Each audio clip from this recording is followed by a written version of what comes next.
Al-Fatihah. A'udzubillahi minasyaitonir rajim. Bismillahirrahmanirrahim. Alhamdulillahirabbil alamin. Ar-Rahmanir Rahim. Maliki yaumiddin. Iyyaka na'budu wa iyyaka nasta'in. Ihdinas siratal mustaqim. Siratal ladzina an'amta 'alaihim ghairil maghdubi 'alaihim waladdallin. Asyhadu an la ilaha illallah wa asyhadu anna Muhammadar Rasulullah. Allahumma shalli ala sayyidina Muhammadin nabiyil ummi wa ala alihi wa sahbihi wasallim. Astaghfirullahaladzim. Astaghfirullahaladzim. Astaghfirullahaladzim. Ilahi anta maksudi warid dohanuri adini mahabataka wa ma'rifataka. Zikir jahat la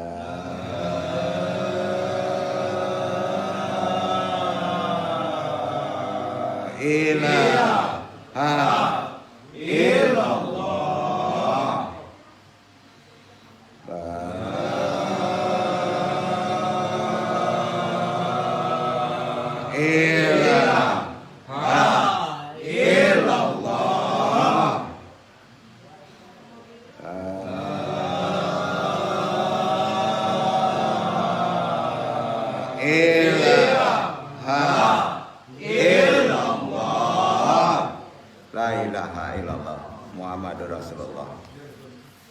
Ila hadiniyah asyolihi wa ila hadrati nabil Mustafa Muhammad sallallahu alaihi wasallam bil barakah wal karamah Syekh Abdul Qadir Waliullah bi syafaat Nabi Muhammad bi idznillah walidullahi. Ya Allah, ya Allah, ya Allah, innaka kulli syai'in qadir. Takdi hajatina.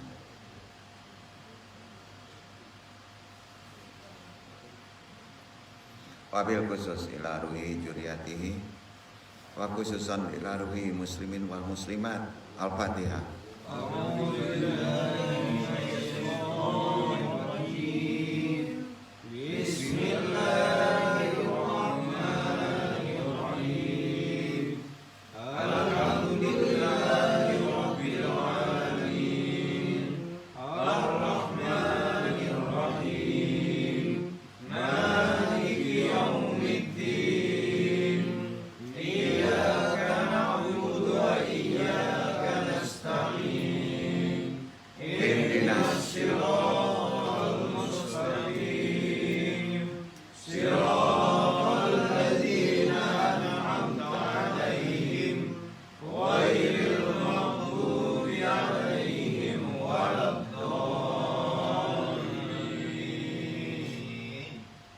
Allahumma ahyina alal Islam wa amitna ala sunnah. Allahumma anta rabbi la ilaha illa anta khalaqtani wa ana abduka wa ala ahdika wa wadika masata'tu a'udzu bika min syarri ma sana'tu abu laka bi ni'matika alayya wa abu dzambi waghfir li fa innahu la yaghfiru dzunuba illa anta. Allahumma ya qadiyal hajat, Allahumma ya kafiyal muhimmat, Allahumma ya dafi'al baliyat, Allahumma ya rafi'ud darajat, Allahumma ya syafi'al amrad, Allahumma ya mujibad da'wat, Allahumma ya arhamar rahimin, Allahumma inna nas'aluka selamatan fidin wa afiatan fi jasadi wa jadatan fi ilmi wa barakatan fi rizki wa taubatan qabla al-maut wa rahmatan indal maut. Allahumma hawwin 'alaina bisakatil maut wa najatan minan nari wal afwan dal hisab. La haula wala quwata illa billahil aliyil azim. Alhamdulillah. Hari ini langsung aja kita ke talim. Kita bahas bab 1 amalia. Ya. Kategorinya ada amalan. Tapi dasarnya sebenarnya ilmu ya. Para syuhada sebenarnya tidak mati. Dalam konteks pengertian yang mesti kita pahami terkait kaji yang duduk sekarang. Ya. Insya Allah nanti takut ada fitnah. Si Adam kok ngaji bawa jin gitu ya. Jadi pusing ya. Terpaksa buka rasio lah. Nah, itu nih istilahnya iko bagunujo. Sebetulnya wilayah kajian kok wilayah yang boleh dikata agak menyempit ya, berada di koridor orang-orang torekot. Tapi sudah saatnya secara hukum syariat kalau orang ada menekan pemahaman, pahami aja ini dan beritahu mereka. Insyaallah mudah-mudahan ini ada ilmu dan ada manfaat ya. Karena kalau sampai titik awam memahami ini nanti mereka pola pengejarannya itu berbeda nanti dengan orang awam. Ya. Assalamualaikum warahmatullahi wabarakatuh. Waalaikumsalam warahmatullahi wabarakatuh. Jazakumullah khairan katsira. Ewan andong ya rahimakumullah. Tentunya segala puji hanya milik Allah Rabb semesta alam. Selawat dan salam kita aturkan kepada Rasulullah SAW, keluarga, para sahabatnya, juga pengikutnya sampai akhir zaman. Rabbi sadri wa yassir amri wa hlul lisani. Ya Allah, ya Allah, mudah-mudahan taklim dan ditalimi lancar dan dimudahkan semua urusannya. Yang paling penting Allah meridhoinya. Amma ba'du, langsung aja ke taklim.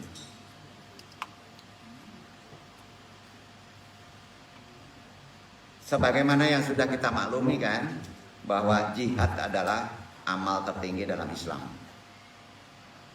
Kalau ditanya amalan yang paling tinggi apa Pak? Jihad kan itu ya. Sampai orang mau mati itu sangit gitu kan. Karena berat ya. Jihad itu berat Pak. Dan besarnya risiko yang ditanggung. Ya.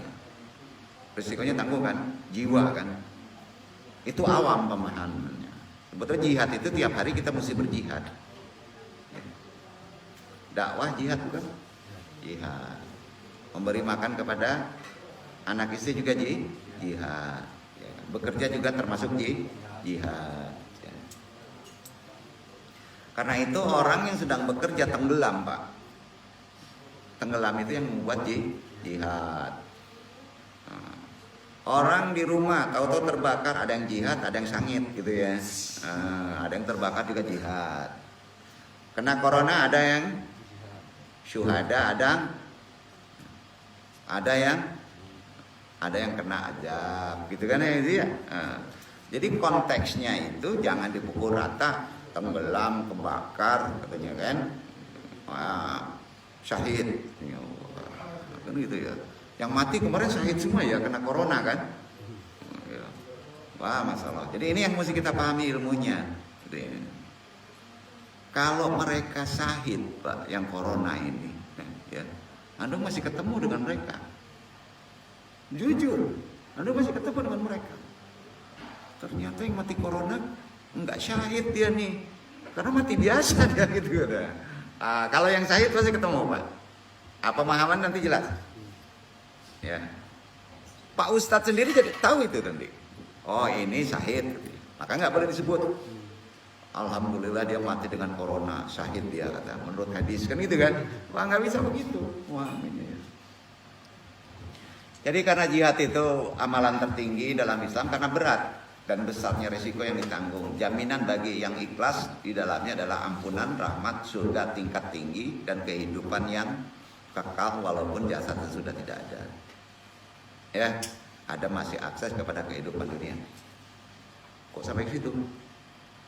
Ada dasarnya. Ada dasarnya. Bukan di Quran aja, di hadis juga ada. Ya. Jihad ini tergabung dengan zikir yang kita lakukan. Terkait dengan zikir. Kita pahami zikirnya dulu. Kemarin udah kita perjelaskan. Zikir adalah ingat. Tapi kalau zikrullah adalah ingat Allah. Zikir itu ingat. Ya.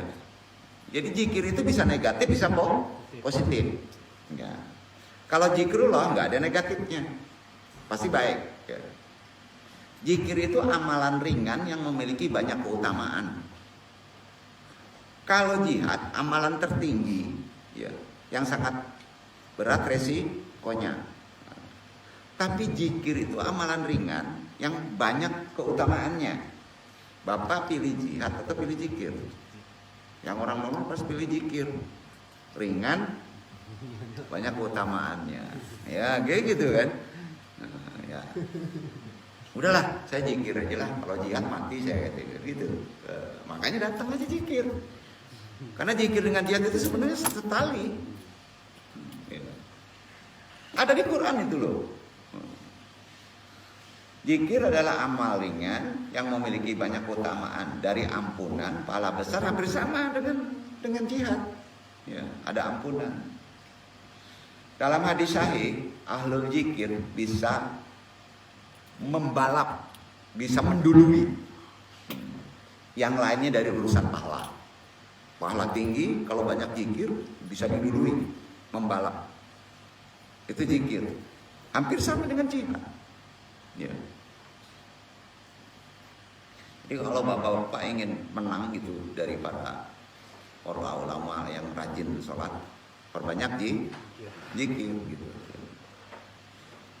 Allah akan menyebut nama hamba yang sering menyebut namanya dan bersamainya dengan hidayah dan pertolongan. Itu manfaat zikir.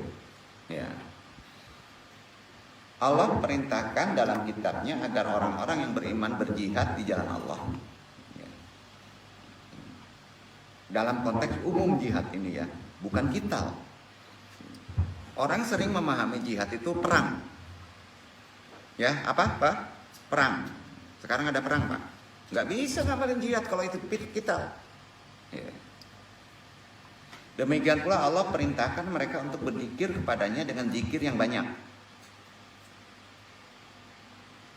Diperintahkan pula secara bersamaan agar orang beriman yang sedang berjihad saat berjumpa dengan musuh untuk meneguhkan dirinya di medan jihad dan banyak berzikir. Itu Quran. Maka satu tali. Ya. Karenanya Allah Subhanahu wa taala berfirman di Quran surat Al-Anfal ayat 45. Kita sandarkan dulu dengan itu perkara jihad ini ya. Dibaca ikhwan.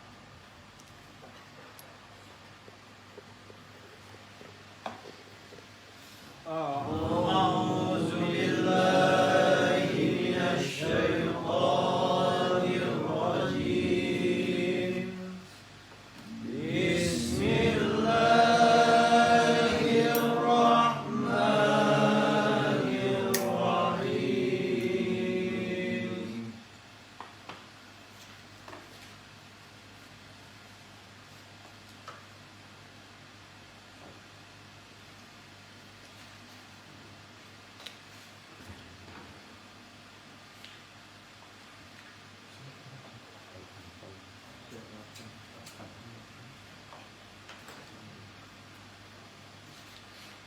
Empat lima. Ya ayyuhalladzina amanu. Orang beriman.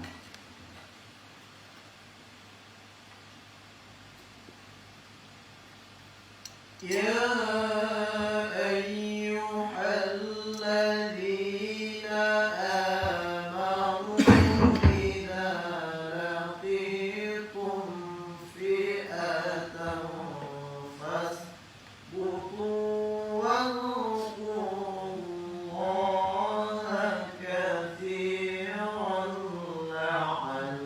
لعلكم تفلحون.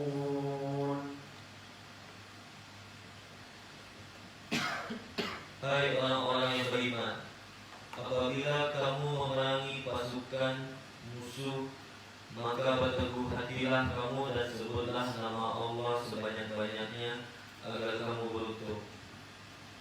Anda menafsirkan kalau boleh lihat kalau zaman sekarang perang ada? Enggak, balik aja. Balik aja. Zikirnya aja banyakin. Sudah itu iya. Itu. Sama dengan jihad. Ya, pas kita zikir banyak, pas kita ridho berikhtiar itu dengan membantu din Allah Islam, maka pas mati ketimpa pohon juga termasuk syuhada. Itu artinya, ya, paham ya? Nah, kita banyak zikir di sini Pak ya. Nah, sudah itu keluar lagi usaha, kena corona mati bisa ada. Tapi kalau kita mainnya di kafe Pak, kena corona Pak, karena ketularan namanya Suhadi, orang Jawa Barat. Nah, gitu aja lah. Kan gampang tuh ya. Jadi jelas ya, ada kaitannya antara syahid dan jihad. Setuju? Antara jihad dan zikir. Ya, karena ada di Quran. Tafsirnya gitu. Allah memerintahkan orang-orang beriman banyak berzikir sekaligus berjihad. Konteks yang kedua ini berlaku, banyak zikir dulu, kemudian berikhtiar. Duduk ya, pengertian jihad ini berikhtiar perang bukan apa? Perang kan? Perang dengan emosi, perang dengan nafsu, perang dengan serakah, ya. Nah, agar mereka memiliki harapan meraih kesuksesan. Puncaknya dijauhkan dari neraka dan dimasukkan ke dalam surga. Karena itu zikir adalah sahabat dalam konteks zikir yang kita lakukan pada itu. Bukan zikir dalam pengertian sholat. Jangan dikaitkan, sholat itu adalah kewajiban, perintah. Dalam hadis riwayat At-Tirmidzi ya, disebutkan sebuah hadis ini kursi Allah Subhanahu wa taala berfirman, "Inna abdi ulati yudhkuruni wa hum muakiruna." Sesungguhnya hambaku yang sebenarnya adalah yang berzikir menyebut namaku ketika ia berhadapan dengan musuhnya. Hadis ini sahih. Banyak zikir kemudian berhadapan dengan musuhnya. Pas ikhtiar banyak musuh apa? Contoh, bapak ikhtiar datang. Laporan mesti banyak ketika sudah kicu sih lah. Parah nggak? Parah. Itu artinya. Ya, jadi kalau ada jihad langsung mesti perang, ya, nah, bingung nih. Pergi ke Palestina, iya kan? Tiap hari kita perang loh. Jadi maknanya hamba Allah yang hakiki adalah yang ikhlas dalam ibadah dan tidak lalai dari zikrullah, itu aja. Karena kita sering tidak terbiasa dengan ingat Allah. Pas kita sedang main lupa apa? Main game, lupa. Coba Mario ingin Eropa, kamar main game sampai dikir, ala hancur tuh game Pak, kalah terus Pak. Kira-kira begitu. Hamba Allah yang hakiki adalah yang ikhlas dalam ibadah dan tidak lalai dari zikrullah. Ya. Kalau tidak terbiasa berzikir, tidak terganggu aktivitas otak. Motor tidak ada, nyupir pun bisa. Karena tidak terbiasa. Sampai ia masih ingat Allah dan berzikir kepadanya saat berhadapan dengan musuhnya di medan perang. Ia selamatkan krunya dari cengkraman musuhnya. Jika dalam kondisi ini ia masih tetap ingat Allah. Natural ini. Bapak perang, ya. Resiko mati tinggi loh, betul kan? Tapi tetap krunya diselamatkan, walaupun badannya hancur tidak pas. Itu pengertiannya begitu. Diselamatkan krunya walaupun jasmaninya sudah tidak ada. Dan tidak lalai darinya, maka dalam kondisi selainnya akan lebih ingat kepadanya. Hadis ini memberikan keputusan tegas tentang perbandingan keutamaan ahli zikir dan mujahid. Pentingnya mujahid itu orang yang melakukan zikir sambil berikhtiar dalam konteks sekarang. Kalau konteks dulu zaman Nabi adalah orang yang berperang sambil zikir dalam konteks kita. Itu pemahaman. Kita itu artinya perang Pak ya. Ahli zikir dan mujahid itu kenanya kapan? sekarang. Mujahid dan sering berzikir itu kenanya zaman Rasulullah. Duduk itu ada di hadis. Ya. Ahli zikir yang mujahid itu lebih utama dari ahli mujahid yang zikir. Karena umat Muhammad dimuliakan. Paham tak?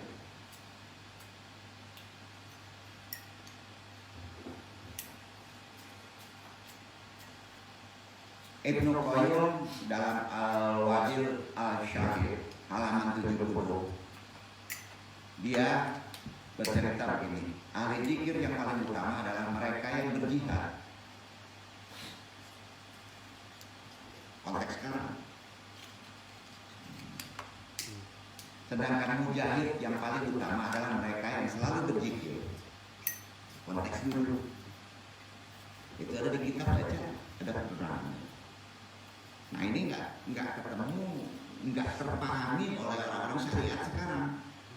Padahal konteks pemahaman Ibnu Qayyim itu sudah memahami tafsir yang berbeda. Ya, tafsir yang pusing iklan enggak ya? Enggak, mudah-mudahan enggak ya. Ini Pak Ustadz yang ngangguk-ngangguk aja, Pak Ustadz yang ngerti karena ada dasarnya mungkin ya. Jadi sesungguhnya ajaran Islam datang untuk apa Pak? Memasukkan seluruh manusia ke dalam agama, seluruh manusia dan syariat Allah Ta'ala. Itu sebabnya kita dasari dulu ini dulu. Allah Subhanahu Wa Ta'ala berfirman di Quran surat Al-A'raf 158 ayat kedua tolong dibaca.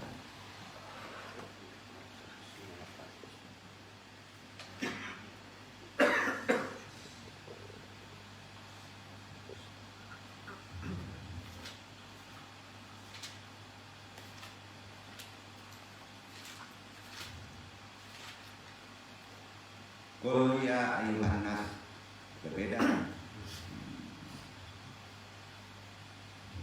Manusia seluruh, kalau ada yang beriman, itu bedanya. Hati-hati ya, dibaca. Qul ya ayyuhan nas inni rasulullahi ilaikum jami'an alladzi lahu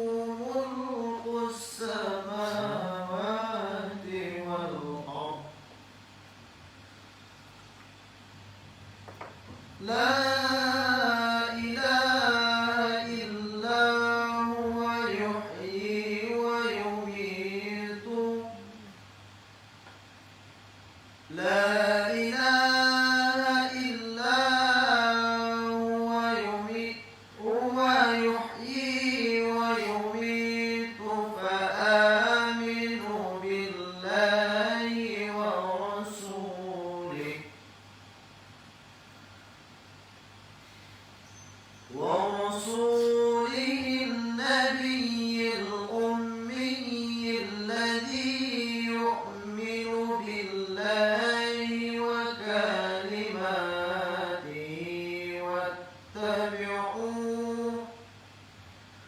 واتبعوه لعلكم تهتدون. Katakanlah, hai manusia, sesungguhnya aku adalah utusan Allah kepadamu semua, yaitu Allah yang mempunyai kerajaan langit dan bumi. Tidak ada Rabb yang berhak disembah selain Dia, yang menghidupkan dan mematikan. Maka berimanlah kamu kepada Allah dan Rasul-Nya, Nabi yang ummi yang beriman kepada Allah dan kepada kalimat-kalimatnya, kitab-kitabnya, dan ikutilah Dia, supaya kamu mendapat petunjuk. Nah ini ayat ini untuk seluruh manusia, baik itu Islam maupun non-Islam. Makanya kalau khotbah Jumat, kalau membaca ayat, jangan dibaca ya ayyuhan nas. Yang masuk masjid kan semua Islam. Anda masih dengar loh, tadi Jumat kok bacanya ini, bingung nih. Dia udah Islam. Diislamin lagi dong. Nah, betul kan? Kecuali ada mu'alaf. Pemajuan ada ini untuk ustaz ya. Jadi kalau ada mu'alaf baru ngikut iman sebanyak baca ini. Tapi kalau semua udah Islam baca ini bingung ya. Mubazir.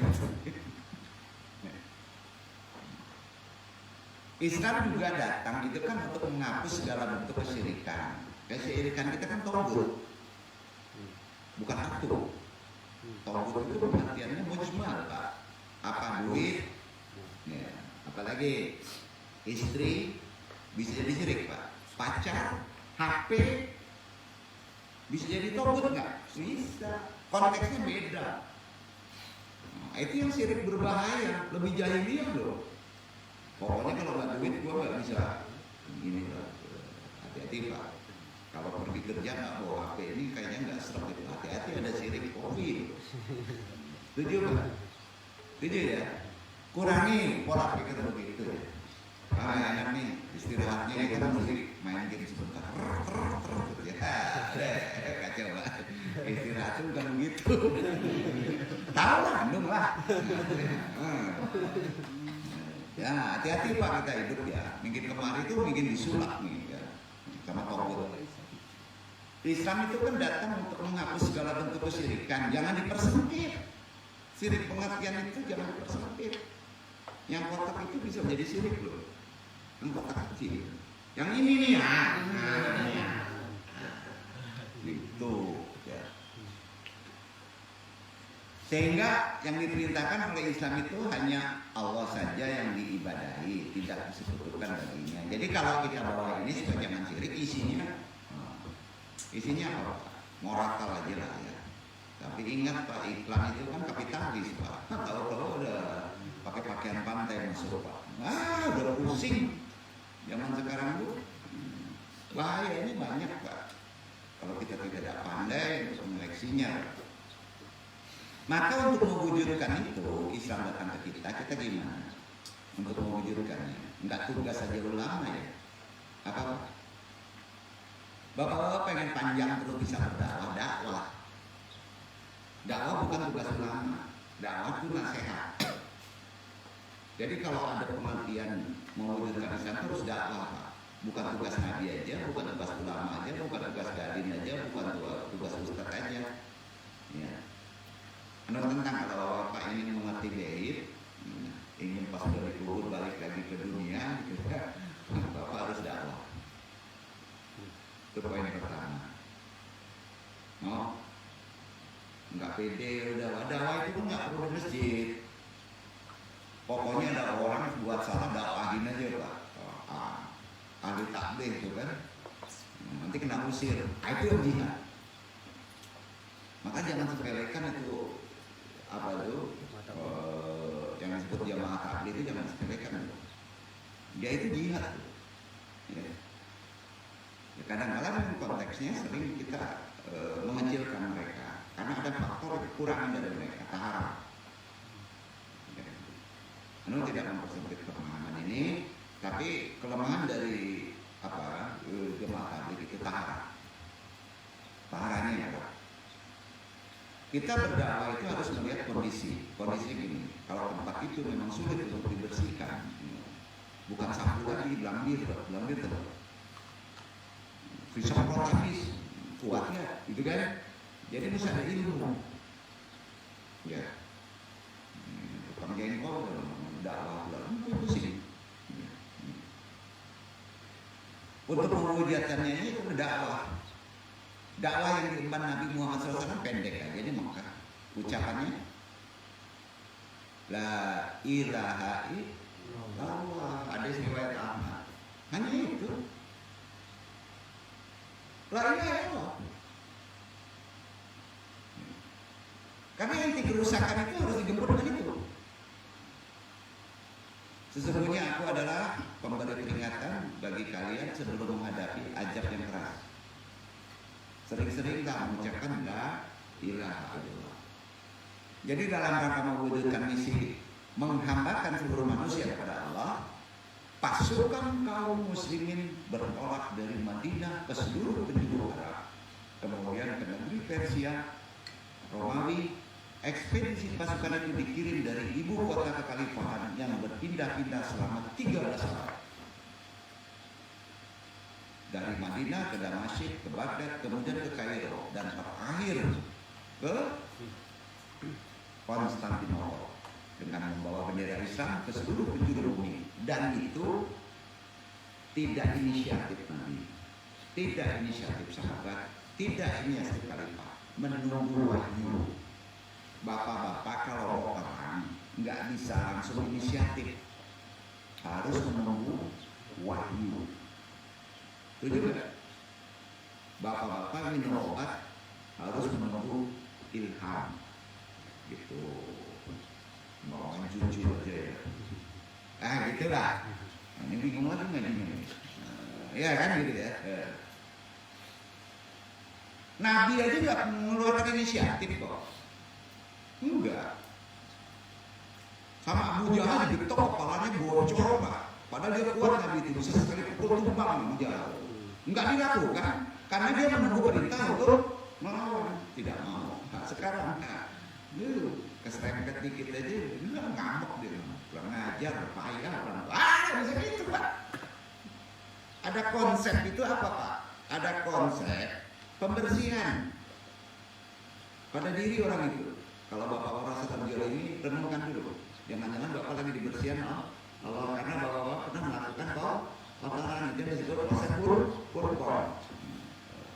Di Bapak nanti kalau bawa mobil ada yang nyusul Pak, atau sembarangan dia, jangan marah dulu, renungkan dulu. Nanti itu tunggu lagi dulu Pak. Kalau wahyu datang baru boleh marah gitu. Nah itu hidup nggak susah. Karena wahyu datang kalau kita ilham itu gak ada, pekaan kita gak ada. Ini mesti kita pahami. Sasaran kaum muslimin dalam pengembaraan jihad ini adalah satu, yaitu agar manusia mentauhidkan Allah. Jadi Bapak kalau berdakwah itu bukan dia untuk ngikutin kita, untuk bisa berdoa hanya kepada Allah. Bukan untuk uang, bukan untuk dayanya, itu aja Pak. Ya. Itu tahu yang tiada sekutu bagi Allah. Setuju? Itu konsepnya pendek nanti itu dakwah. La ilaha illallah aja. Dengan ungkapan lain yang disampaikan oleh Bapak Ayyub bin Amir, seorang prajurit kapal ladang Muslim.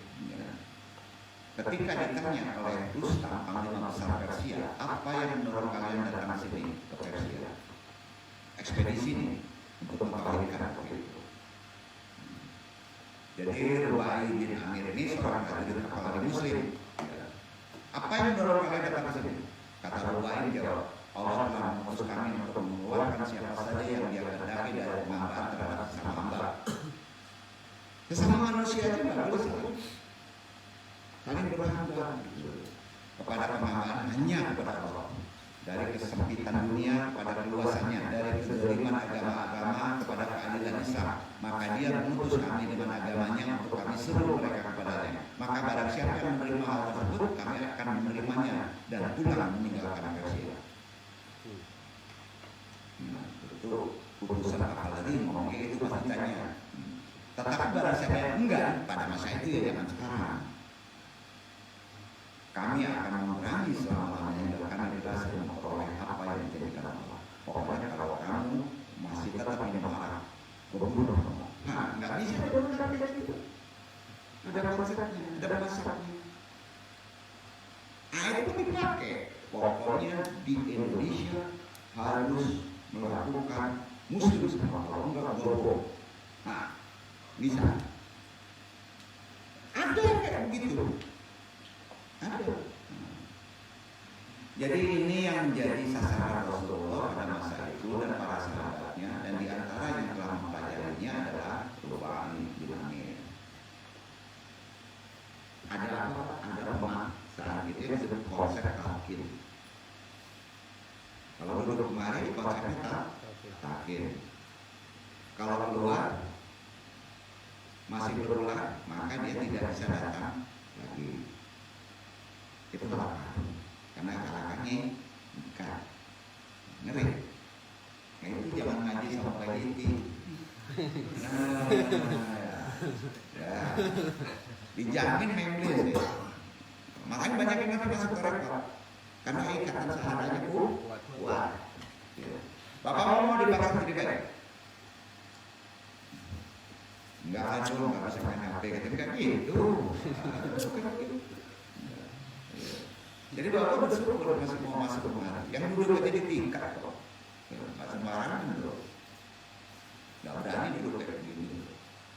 Kalau soal keulamaan, soal pemahaman agama jatuh di wanita yang di kanan. Tapi ada konsep talqin yang tidak bisa kita ikuti, yang harus kita mengikuti berdasarkan produk militer. Kata di atas begini harus begini. Dari atas lagi kata Allah begini harus begini. Itu kan komando. Islam itu begitu. Perang aja nunggu ilham, nunggu wahyu, betul kan? Apakah sekarang sudah turun wahyu harus memerangi orang non-muslim? Nah, kan susah konsepnya. Nggak bisa kayak gitu. Jadi jelas sasaran Rasulullah pada masa itu, sasaran itu tidak berubah sama sekali. Yang berubah hanyalah jalan dan sarana untuk mewujudkannya sesuai dengan medan dakwah, dengan waktu yang diperintahkan Allah. Semua perubahan itu berdasarkan wahyu. Ya, kalau wahyu sudah putus sama Nabi, maka perubahan itu berdasarkan wali-walinya. Ya, pengarah yang jelas dan diperintah yang tegas dari Allah kepada Rasulnya dan wali-walinya. Maka Rasulullah memulai perjuangan dengan dakwah Syria. Dakwah apa? Rasulullah itu berdakwah itu pertama diperintahkan sama Allah apa? Syria, tersembunyi.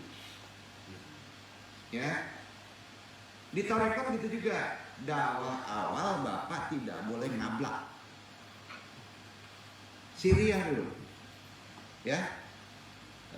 Konsep dari Tibun juga begitu. Syria dulu. Secara rahasia. Nabi awalnya gitu perintah Allah. Beliau tidak berdakwah kecuali kepada siapa yang beliau pandang memiliki kecerdasan, mempunyai hubungan kuat dengan beliau, ada tali persaudaraan, melalui kekerabatan, kemudian melalui perkenalan yang udah kenal.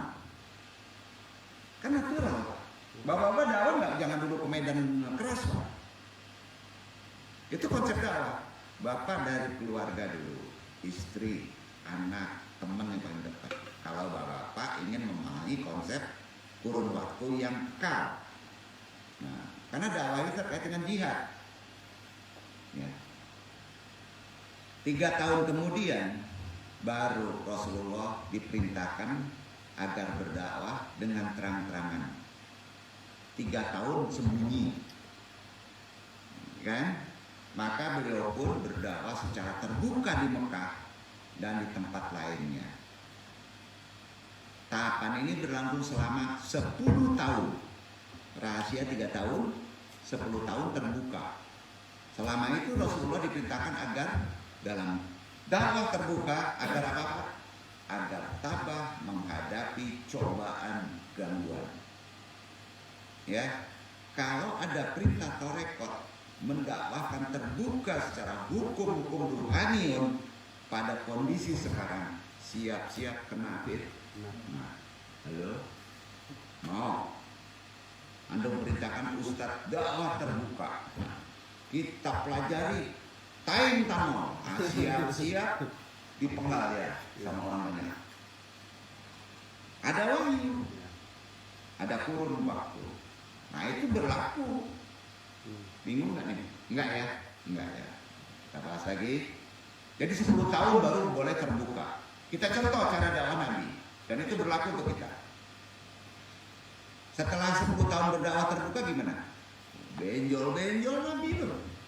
Gigi tanggal, ya. Kepala bocor-bocor. Begitu pula para sahabat diperintahkan agar bersabar. Mereka belum diperintahkan berperang walau untuk melawan kekejaman yang ditempatkan kepada beliau atau para sahabatnya. Pertama, pas kita memerangi orang-orang yang sudah kecanduan game over. Nah, gitu. Nah, ya, umpamanya Pak, kita harus banyak sabar. Ulang-ulang aja, ulang-ulang. Besok jangan langsung takin dulu, jangan langsung takin dulu. Kalau takin member nanti, kebakar nanti. Kira-kira gitu. Sabar, sabar sampai dapat perintah gitu. Kalau tauhidnya itu luar biasa sekarang. Beliau sahabat disuruh sabar, bukan nabi. Kalau nabi kena. Karena harus berdakwah kan. Nah kita ini harus sabar menghadapi kondisi sekarang. Yang disuruh sabar itulah yang lain kan bingung dia dong. Gimana tuh? Kemana nih ngaji ini? Karena beliau belum diperintahkan untuk perang kepada siapapun. Karena itu Rasulullah menolak merestui orang-orang yang berbaiat di Aqabah pada masa itu ketika mereka meminta izin untuk memerangi kaum musyrikin di Mina. Tidak diizinkan karena belum turun wahyu. Beliau menjawab, kita belum diperintahkan untuk itu. Nah kalau masih ada nabi, aduh enak benar nih. Kapan maju, kapan mundur. Itu hukum komando. Nah itu makanya kalau kita kerja jadi militer Pak, nggak ngerti komando cara Islam, iya repot. Nah, jadi secara berturut-turut beliau diperintahkan bukan memerangi apa Pak? Hijrah. Jadi bapak konsep ini, kalau bapak-bapak tidak bisa menasihati satu kelompok anak istri sudah main game over terusan, bapak pindah. Tinggalkan wae, tuh istri nggak ada, tinggalin aja istrinya dulu, hijrah aja kita pergi gitu, benar nggak tuh Pak? Benar. Itu namanya pusing, bisa pusing, gampang kan? Gampang. Hijrah aja, tinggalin aja. Nggak bisa dinasihatin. Udah, tinggalin aja. Tinggalin, jangan tinggalin kelamaan ya. Kita juga yang pusing nggak dapat kopi. Jadi itulah yang perlu saya sampaikan. Jadi kemudian berturut-turut hijrah dulu disuruh. Kemana? Hijrahnya? Madinah. Lalu diizinkan, setelah hijrah diizinkan apa? Baru diizinkan memerangi. Siapa yang memerangi beliau dengan menahan diri dari orang-orang yang tidak memeranginya, itu juga. Yang memerangi dia aja yang boleh diserang. Tuh, Islam itu. Bapak-bapak nggak diserang, diperangi juga kan ngaco ini Pak. Ya. Dalam tahapan ini terjadi perang yang disebut karena diperangi Badar, Uhud, Ahzab. Itu awalnya konsep hidup itu begitu, bersosial itu begitu, bermasyarakat itu begitu. Itu berlaku sampai sekarang. Bapak selamat kalau begitu. Kalau bapak-bapak diperangi, sudah saatnya bapak memerangi, yang memerangi saja. Dan diikuti dengan beberapa ekspedisi dan delegasi dengan terusirnya tentara sekutu yang mengepung Madinah. Tibalah tahap akhir. Apa tuh? Hukum jihad dibolehkan. Sewaktu kembali dari perang Ahzab, Rasulullah SAW bersabda, sekarang kita memerangi mereka dan bukan mereka yang memerangi kita. Kita yang akan menyerang mereka. Ada saatnya kita, orang nggak memerangi kita perangi. Nah, dibolehkan Islam. Kurang ajar. Kok bebayo orang. Padahal orang nggak memerangi kita kan. Hadis riwayat Bukhari, kita perangi. Nah, kapan itu? Nah, jangan. Jangan dulu sekarang. Itu konsep terakhir Al-Bukhari. Hadis ini sahih. Kemudian turun surat setelah memerangi mereka, padahal dia tidak memerangi kita. At-Taubah. Baru turun At-Taubah karena pas memerangi timbul kesombongan.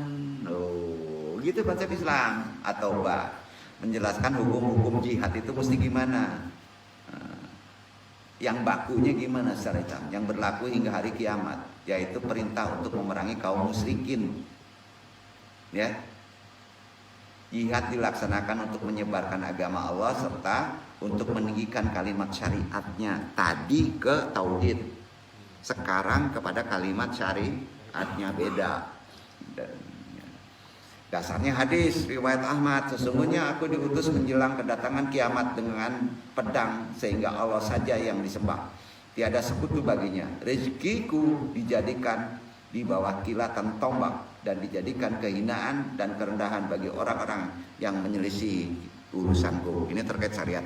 Jadi berangkatlah tentara Islam dengan membawa mushaf dan pedang. Mushaf dan pedang. Menyeru segenap bangsa, kerajaan, kekaisaran, kekabilahan kepada Allah semata. Ya. Barang siapa beriman dibebaskan dan hidup nyaman.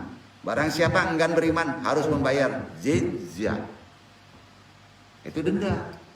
Konsep Islam begitu. Dan hidup menjadi hina. Namun siapa yang menolak, menyombongkan diri, maka pedanglah yang berbicara.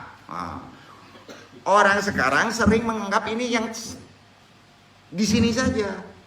Jadi dianggap Islam itu sadis. Bukan begitu, ada tahapan. Nah, sasaran itu tidak berubah sama sekali. Maka dakwah, gerakan, dan jihad yang dilakukan Nabi SAW pada masa Nabi dan para pengikut beliau tetap berkisar pada satu poros yang diungkapkan Rubain bin Amir dengan ucapan untuk mengeluarkan siapa saja yang dia kehendaki dari penghambaan terhadap sesama hamba kepada penghambaan kepada Allah. Sebelumnya Nabi kita telah menyebutkan dalam sabda beliau, sehingga Allah sendiri yang disembah, tiada sekutu baginya. Hadis riwayat Ahmad. Al-Quran juga mengemukakan dengan ungkapan yang lebih agung, lebih sempurna dan lebih indah. Al-Anfal 39 dibaca Iman.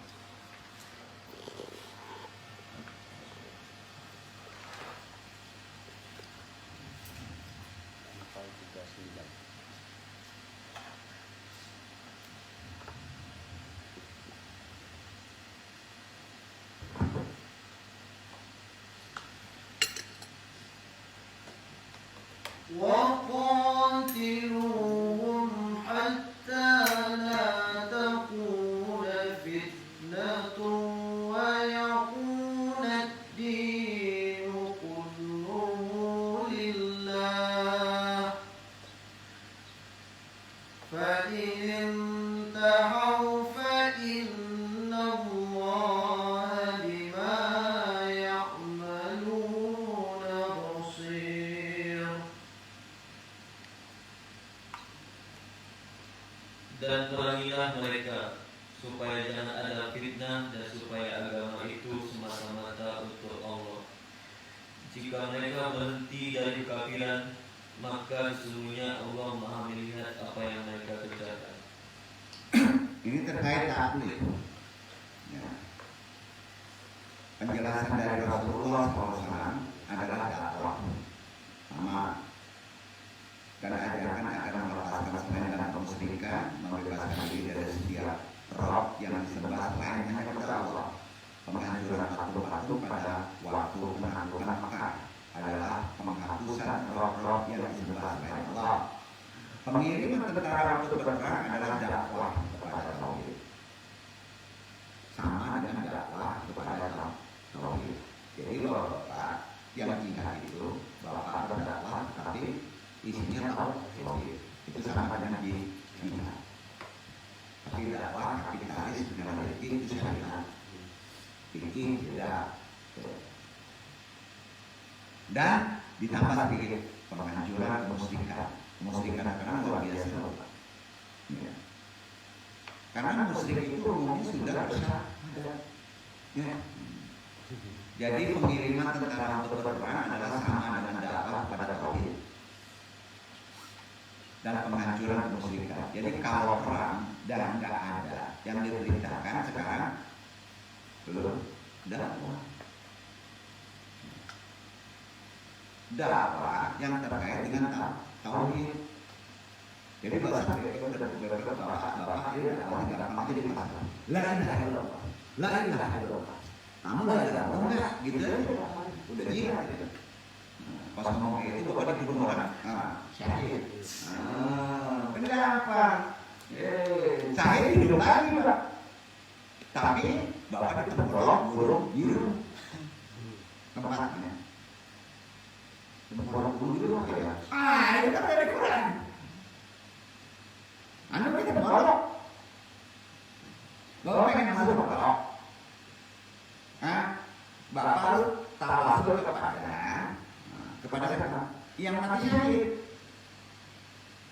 Ada 27 orang. Kalau perempuan cuma 1. Jadi tawasul enggak? Enggak kalau ditutup aja dong. Ya. Membaca ya. Jadi gini, wasilah di tauhid ini kunci 1. Tokoh besar Islam sepanjang sejarah yang sahih adalah sebagai berikut. Berjumlah 24 orang. 1 hanya wanita. Wanita hanya ke sana, yang laki-laki kirim Fatihahnya. 1 Hamzah bin Abdul Muthalib, paman Nabi, ya, persesuaian juga dengan Nabi, sama. Makanya Nabi pas dijodohkan kepada anak Hamzah nggak mau, karena Hamzah bapaknya itu Halimah itu, ya persetujuan bapaknya dengan dia nggak mau, hukumnya haram. Jadi kalau bapak tidak ada hubungan saudara, tapi bapak sama disusui misalnya, Pak dengan saya disusui dengan satu ibu punya anak, kita nggak boleh nikah. Hukumnya haram karena persetujuan. Itu aturannya.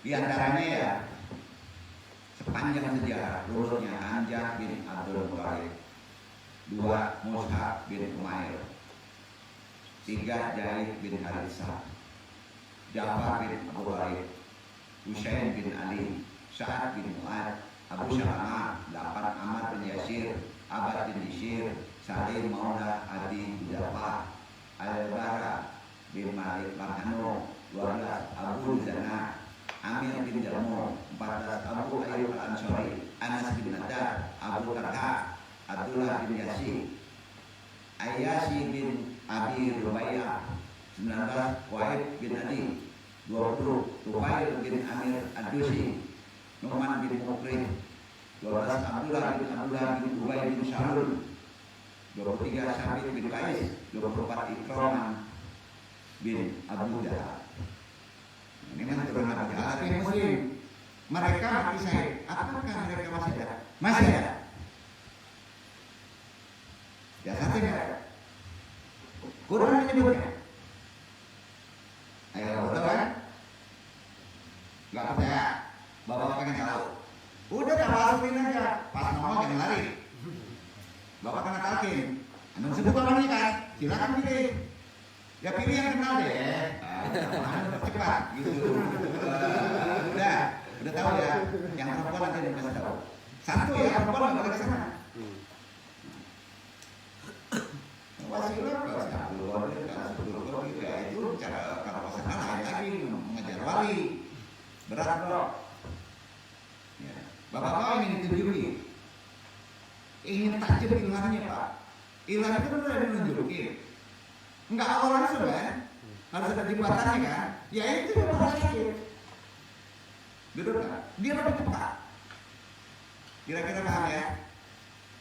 Nah sebelum melanjutkan, sebenarnya mempercepat kalau ini aja, dakwah aja. Ada pertanyaan nggak?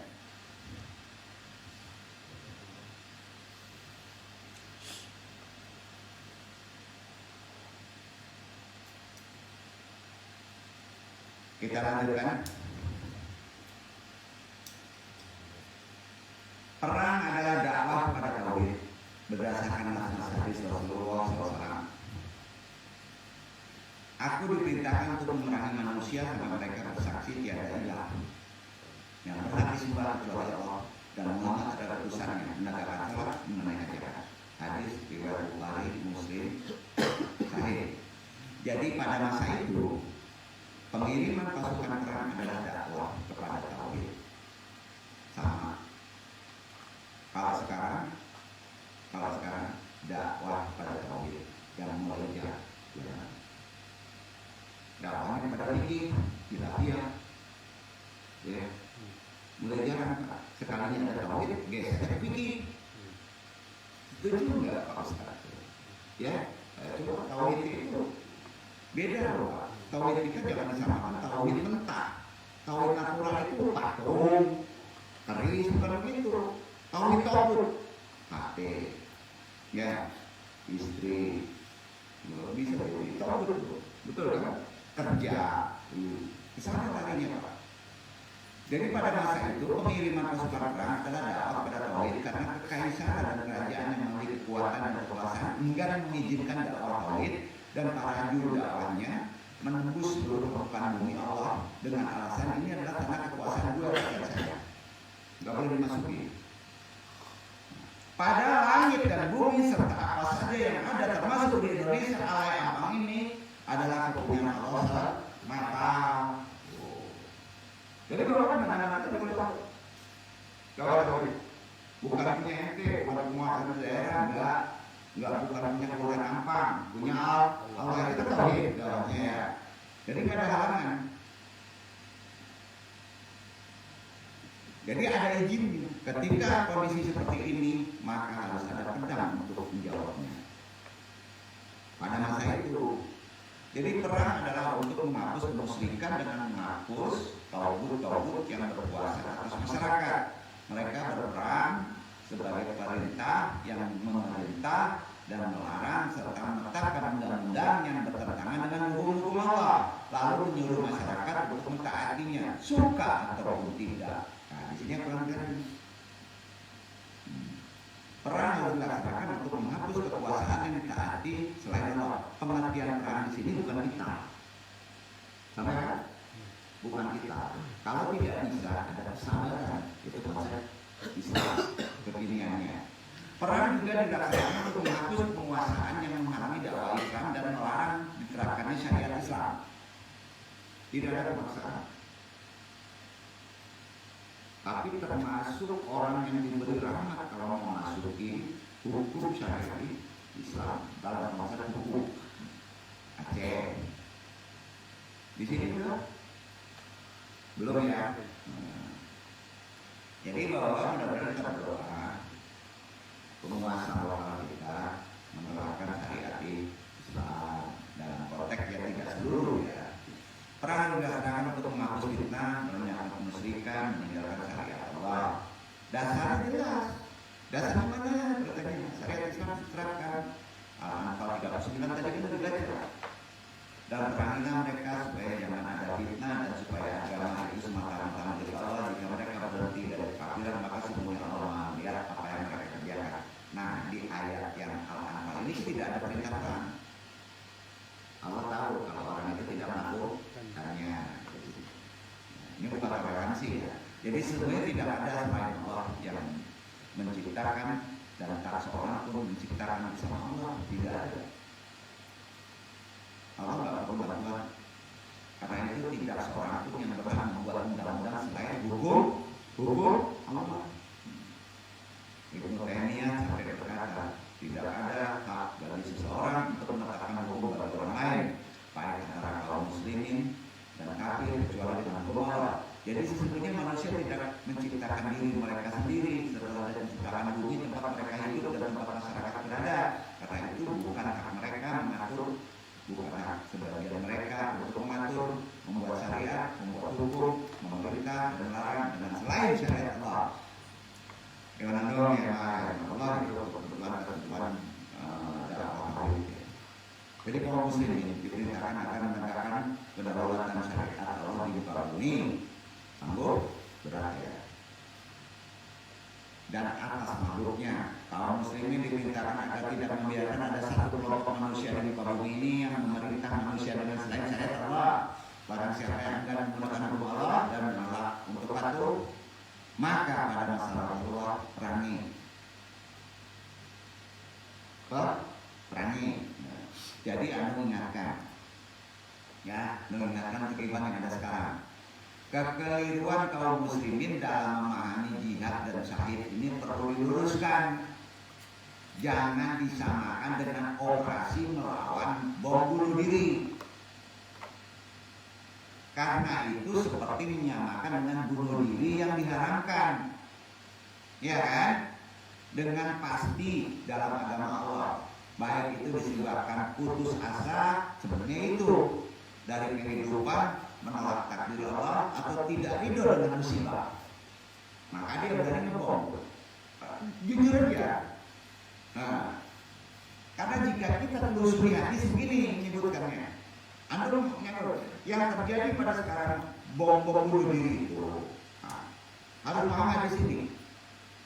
Hadis mengancam bunuh diri semua yang berhubungan dengan hal yang secara keseluruhan berada dengan keadaan orang yang berjihad dan memerangi musuh Allah dan mengakibatkan kehancuran dalam barisan mereka atau memasukkan ketakutan yang ke dalam hati mereka melalui operasi dengan mentakwilkan firman Allah Subhanahu wa taala, dan persiapan untuk mereka apa saja kekuatan yang kalian mampu dari kuda-kuda yang ditambahkan dengan kalian memberi ketakutan kepada musuh Allah dan musuh-musuh kalian.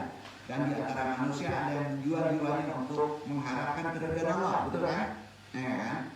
Nah, ini Al-Quran sebenarnya. Jadi tafsirkan aja. Sesungguhnya Allah membeli jiwa-jiwa dari kaum mukminin dan harta mereka, bahwa bagi mereka surga, mereka berperang di jalan Allah, lalu mereka membunuh dan dibunuh. Nah, makanya diluruskan. Ya. Jadi nas semacam yang menganjurkan jihad dan pengorbanan jiwa dengan harga murah di jalan Allah, maka operasi seperti itu secara dohirnya adalah memang ada kepahlawanan bagi yang salah mengartikannya. Berbeda dengan bunuh diri. Dan barang siapa yang melakukan dengan memenuhi syarat-syarat diterimanya amalan soleh, maka dia adalah seorang mujahid. Jauh berbeda dengan mental orang yang bunuh diri. Ya, itu bukan operasi bom syahid, karena ada unsur menetapkan kesyahidan bagi yang melakukannya. Ini, saya ingin mati syahid, maka saya melakukan bom bunuh diri karena dia berniat mati syahid. Itu syahid namanya. Hadis melarangnya gitu. Sampai Kak, kasih gimana? Pokoknya gua pengen mati syahid, makanya gua lakukan bom. Itu kan bunuh diri. Hukumnya apa? Mati haram. Bagaimana dong? Memang itu. Bukan mati syahid, tapi mati haram. Anda sebut aja, ada 3 orang, nah, syahid katanya, oh syahid tuh, dijamin. Termasuk perkara yang dilarang oleh Rasulullah. Karena unsur menetapkan kesyahidan dilarang oleh manusia. Setuju kan nih? Paham ya maksudnya? Bapak pengen mati syahid, boleh. Tapi bapak pengen mati syahid langsung dipraktekin. Itu yang enggak boleh. Itu yang enggak boleh. Itu pemahamannya. Duduk lagi kira-kira. Nah, nggak bisa begitu. Jadi memastikan kesyahidnya seseorang sebagaimana disebutkan dalam Sahih Bukhari, tidak dikatakan fulan syahid. Akan tetapi kita memohon kepada Allah untuk menyampaikannya kepada kedudukan syuhada. Jadi gini, bapak-bapak berdoa minta menjadi syuhada. Ya. Dan ini tidak bertentangan dengan muamalah. Jadi jelas ya, syahid karenanya tidak dimandikan. Syahid tidak dimandikan dan tidak disolatkan dan dikubur pada tempat dia mati. Oke Pak? Jeger, tangkap dikubur sana. Nggak bisa, jeger ya harus di Bali dia kuburnya. Berarti Allah biasanya berarti sudah jelas itu salah.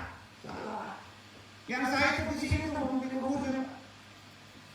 Oh dibagi, beda lagi karena itu perang. Kondisi perang. Kondisi perang kan nggak boleh itu berserak ditarik gitu. Ya, jadi yang sahid sebenarnya gini ya. Kalau sahidnya itu tenggelam Pak, diketemukan mayatnya Pak, itu nggak sahid, sholat. Karena kuburnya indah, boleh Pak ya. Ya. Karena itu yang sahid itu tidak dimandikan, tidak dikafankan. Logika kita terima. Mau bapak mati sahid? Nggak ada kuburannya. Nggak bisa dijarahin. Itu sebabnya kenapa? Karena dia hidup lagi hidup. Kalau dia ada thread merahnya ini tubuh hitamnya, berarti dia mati di situ kan? Kalau nggak ada merahnya berarti masih hidup. Wah, ini dong mandinya. Duduk ya. Gitu Pak, kasih ini gitu. Jadi jelas kalau kita tempat, ya, benar. Jasa tidak ada. Ketemu kolong burung itu. Hadisnya, paham ya? Hadisnya saya. Sesungguhnya burung-burung para syuhada itu ada dalam tengkolok burung hijau. Baginya ada lentera yang tergantung di aras. Mereka bebas menikmati surga sekehendak mereka. Kemudian singgah pada lentera itu. Kemudian roh mereka memperlihatkan diri kepada mereka dengan jelas. Lalu bertanya, apakah kalian menginginkan sesuatu? Bertanya Allah kepada yang kait. Mereka menjawab, apalagi yang kami inginkan, sedangkan kami bisa menikmati surga dengan sekehendak kami. Ditanya lagi sama Allah, seperti itu sampai 3 kali. Maka tatkala mereka merasa bahwa mereka harus minta sesuatu, tetap harus jawab keinginan kamu. Wahai Rabb, kami ingin ruh kami dikembalikan jasad-jasad kami sehingga kami dapat berdakwah, berperang, berjihad di jalan-Mu sekali lagi di atas dunia. Maka tatkala dia melihat bahwa mereka tidak mempunyai keinginan lagi setelah dijawab tadi, Allah tinggalkan, Allah izinkan. Hadis riwayat Muslim, silakan tanya, betul itu hadisnya. Duduk nggak? Masih nggak yakin? Orang saya masih nongkrong. Quran ada nggak? Ada. Duduk kan? Dia zaman sekarang Pak. Ya. Jin pula yang duduk. Banyak kok yang kayak gitu. Jadi terdapat keutamaan orang yang meninggal syahid di dunia akhirat. Allah Subhanahu wa taala memberikan kemuliaan kepada para syuhada. Mereka bahkan masih hidup di sisi Rabb-Nya. Sampai sekarang. Terus 24 lagi satu wanita. Jadi yang pertama syahid itu wanita. Bukan aja perempuan. Kenapa? Melahirkan. Ibu-ibu itu paling gampang syahid. Kalau ibu-ibu melahirkan anak syahid deh. Jangan berdoa ya. Coba dibaca supaya jelas di Quran. Tadi hadis Ali Imran 129 170. Mana sudah dibaca kalau mana?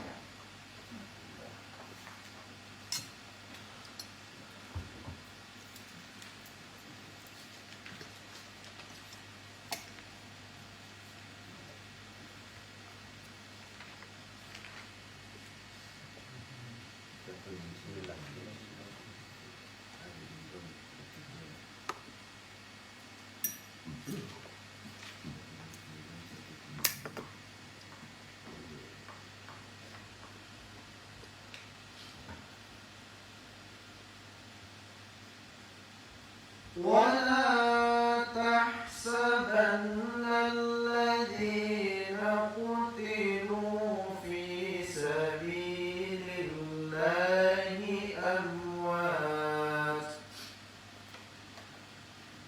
بل أحياء عند ربهم يرزقون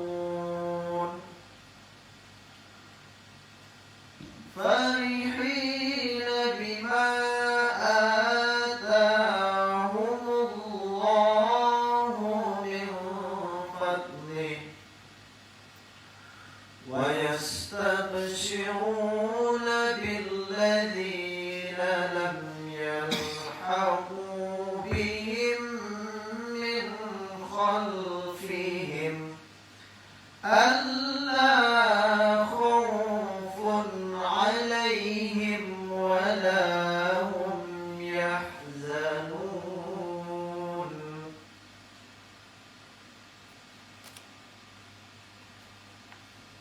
Janganlah kamu mengira bahwa orang-orang yang gugur di jalan Allah itu mati. Bahkan mereka itu hidup di sisi Rabb-nya dengan mendapat rezeki. Mereka dalam keadaan gembira disebabkan karunia Allah yang diberikannya kepada mereka. Dan mereka bergirang hati terhadap orang-orang yang masih tinggal di belakang yang belum menyusul mereka, bahwa tidak ada kekhawatiran terhadap mereka dan tidak pula mereka bersedih hati. Nggak yakin ayat itu? Itu kan bukan ayat tasabih. Itu ayat logika. Ya, jangan diputar-putar ya. Ya. Pokoknya Iwan jangan sekali-kali menganggap mereka mati kalau syahid ya. Cuma orang mati syahid itu sulit ya, nggak bisa disebut. Berdoa minta syuhada aja ya. Ya. Nah, pernyataan orang yang telah terbunuh tetapi tetap hidup yang dimaksudkan tadi ya, tolak ukur duniawi mereka telah mati memang kayaknya gitu, namun mereka hidup dengan kehidupan yang berbeda ya. Mereka itu gugur di jalan Allah betul, tetapi bergerak, tetap berdakwah. Mereka bahkan lebih luasa dari gerakan manusia di bumi ini. Kenapa? Karena tidak terbatasi oleh hukum ruang dan waktu. Betul? Mereka hidup tidak dibatasi dengan ruang dan waktu. Bapak-bapak kalau masih hidup tidak dibatasi ruang waktu, maka pendek. Betul kan? Hijau ketemu Jakarta, kan? Jumat besok di Madinah, mau kayak gitu? Ya doanya 24 kali. Ajak komunikasi, sambung. Kan gitu. Iya. Doain aja supaya kita dapat syukur. Ada syukur itu dapat. Jadi itulah pengertian rezeki yang luas. Di alam sana mereka telah melihat, mengetahui fenomena. Itu jelas Quran. Sungguh mereka hidup kehidupan yang tidak dapat dijelaskan hakikatnya, karena kehidupan mereka alami, tidak disadari, dirasakan selain oleh mereka sendiri yang syahid. Betul nggak? Gimana mau jelasinnya? Susah. Yeah. Jadi penutup ayat tadi kan kita menjelaskan kegembiraan para syuhada yang gugur itu menyangkut teman-teman sejawat mereka yang akan menyusul. Ini membuktikan, ya, mereka memiliki pengetahuan tentang keadaan teman-teman tersebut melebihi para ulama paling pintar di atas dunia ini. Kalau milik ada, jangan coba dilawan ulama. Karena dia dapat petunjuk, betul kan? Enggak dia yang ngomong. Jadi sekaligus membuktikan bahwa ada kehidupan di alam barzah. Yakin? Ada kehidupan yang dinamai ulama umum kan alam kubur. Mereka yang berstatus syuhada memiliki 6 keutamaan. Mau apa syuhada? Berdoa aja mau gitu loh. Syuhada itu nggak apa-apa. Dasarnya hadis riwayat Al-Maqdam bin Ma'di Yaqri radhiyallahu anhu, Rasulullah SAW bersabda, bagi syahid akan mendapat 6 keutamaan, yaitu dosanya akan diampuni sejak darahnya tertumpah, diperlihatkan tempat duduknya di surga, dijaga dari siksa kubur, diberi keamanan dari ketakutan yang besar saat dibangkitkan dari kubur, diletakkan di kepalanya mahkota kemuliaan, 1 permata darinya lebih baik daripada dunia dan seisinya, dinikahkan dengan duit keren Pak, 72 bidadari. Wah, tuh asik, gak ada jomblo Pak, 72 bidadari, dan diberi hak untuk memberi syafaat kepada 70 orang keluarganya. Bisa. Hadis riwayat Tirmidzi nomor 1663, Ibnu Majah nomor 2799, Ahmad 104.131. Itu hadisnya.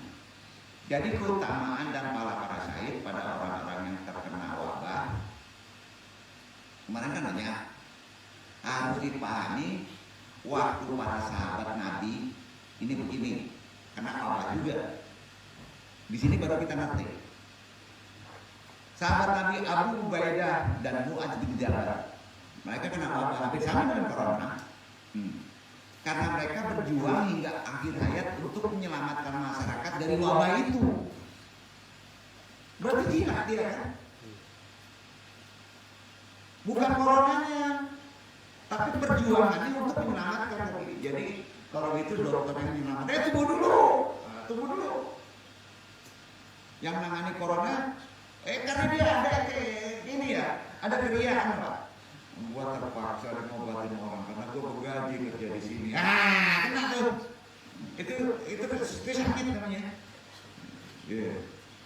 Jadi relawan, Pak. Ya. Gimana caranya? Kalau udah zaman sekarang, kasih motivasi. Corona tidak menyebabkan mati. Mati itu batasan umur. Ya. Jadi berbeda dengan kita sekarang, wabah ditakuti, tidak diperangi, acuh saja terhadap orang yang kena wabah, maka hal itu tidak bisa disamakan dengan mati syahid. Abu Ubaidah wafat dalam sholat setelah tertular penyakit tersebut. Tidak dipikirkan dia tertular, tidak takut ya. Sementara itu Mu'adz tertular, berkata kepada rakyat sambil melihat penyakit di tubuhnya sebelum membuka napas terakhir, aku tidak mencintai sedikit pun bagimu di dunia seperti penyakit ini. Saya tidak mencintai, tidak takut. Yang saya takutkan justru dosa saya. Nah, ini nggak dipikirkan. Makanya saya dia. Karena itu kalau kita mentafsir setelah tahlili begini, 169 orang-orang yang telah terbunuh sebagai syuhada dalam perang fisabilillah, janganlah dikira mereka mati sebagaimana anggapan orang-orang munafik, tetapi mereka masih hidup di sisi Allah, mendapat rezeki, nikmat yang berlimpah, berdakwah. Bagaimana keadaan hidup mereka seterusnya hanya Allah yang mengetahui. Jujur Pak?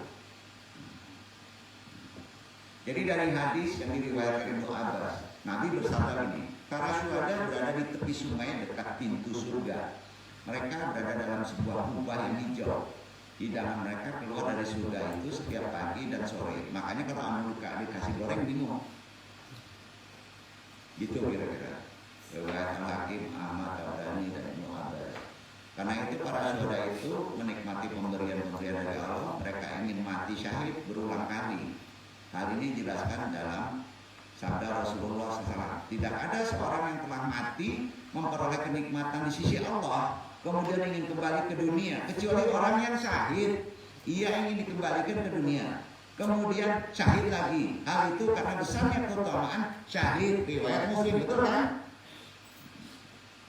Udah selesai. Dibaca Iwan Quran surat Ali Imran ayat 170. Diulang lagi.